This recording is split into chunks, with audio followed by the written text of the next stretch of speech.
សួស្តីទាំងអស់គ្នាថ្ងៃនេះយើងនឹងមកកំណែកម្រងកិច្ចការផ្ទះគណិតវិទ្យាថ្នាក់ទី6ក្នុងមេរៀនទី1ចំនួនចំណុចលេខ3ការប្រៀបធៀបនិងរៀបលំដាប់ចំនួនបន្តទៀត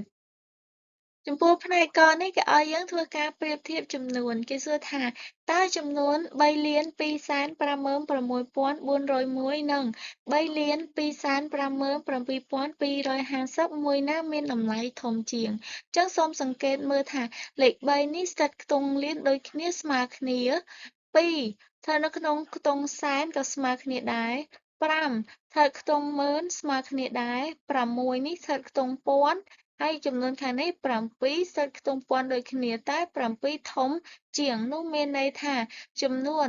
3,256,401តូចជាង3,257,250ឬក៏យើងអាចនិយាយម្យ៉ាងទៀតថា3,257,250ធំជាង3,256,401ចំពោះចំណុចខនេះនិយាយអំពីការរៀបលំដាប់ហើយគេមានចំនួន4ឲ្យរៀបលំដាប់ដោយគេចោទសួរជាសំណួរថាតើចំនួនខាងលើគេអាចរៀបលំដាប់ពីតូចទៅធំនិងពីធំទៅតូចបានយ៉ាងដូចម្តេចដើម្បីរៀបលំដាប់ចំនួនបានយើងត្រូវធ្វើការប្រៀបធៀបម្ដងពីរចំនួនដែលតូចជាងគេគឺ2,63895នេះវាតូចជាង2,511,571ហើយ2,511,571នេះក៏តូចជាង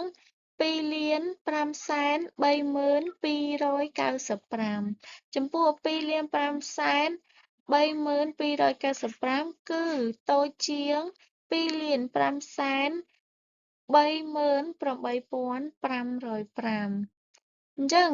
យើងអាចរៀបលំដាប់ពីតូចទៅធំបានដោយចំនួនតូចជាងគេគឺ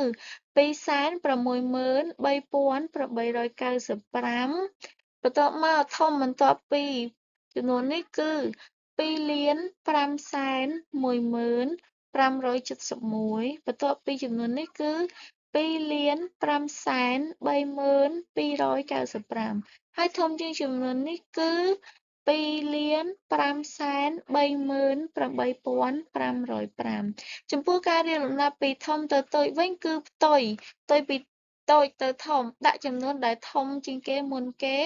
2,530,805 2,530,295និង2,511,571តមកគឺចុងក្រោយគេតូចជាងគេគឺ2,63895ផ្នែកខនេះនិយាយអំពីការប្រៀបធៀបចំនួនចឹងគេឲ្យយើងប្រៀបធៀបចំនួនទាំងពីរនេះតើមួយណាធំជាងតូចជាងឬក៏អាចថាស្មើចឹងដើម្បីប្រៀបធៀបបានយើងត្រូវធៀបម្ដងមួយខ្ទង់ចាប់ពីខ្ទង់លានទៅ6នេះស្ថិតខ្ទង់លានស្មើគ្នា7ស្ថិតខ្ទង់សែនក៏ស្មើគ្នាដែរ4ស្ថិតខ្ទង់ម៉ឺនខាងនេះ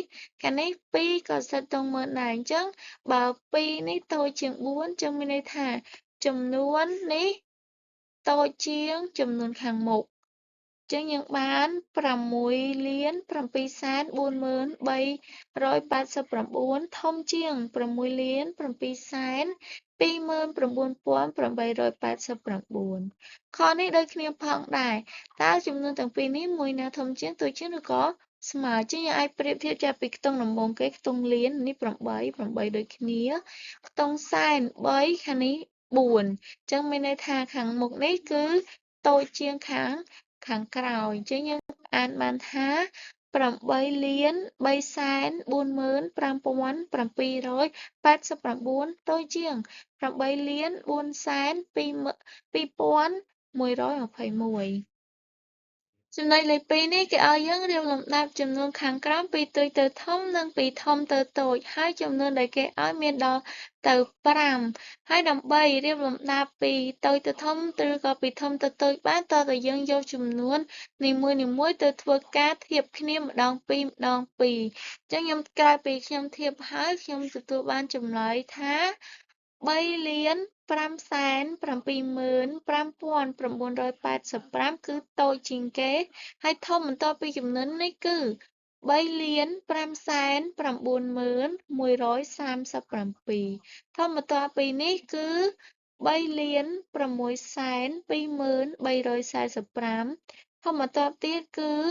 3,632,768 ធំចុងក្រោយគេគឺ 3,632,770 ហើយដើម្បីរៀបលំដាប់ពីធំទៅតូចវិញគ្រាន់តែបញ្ច្រាស់ចំនួនពីតូចទៅធំដោយយកចំនួនដែលធំជាងគេដាក់មុនគេវិញម្ដង នេះជាចម្លើយការរៀបលំដាប់ពីធំទៅតូចវិញ តូចជាងគេនៅក្រោយគេវិញ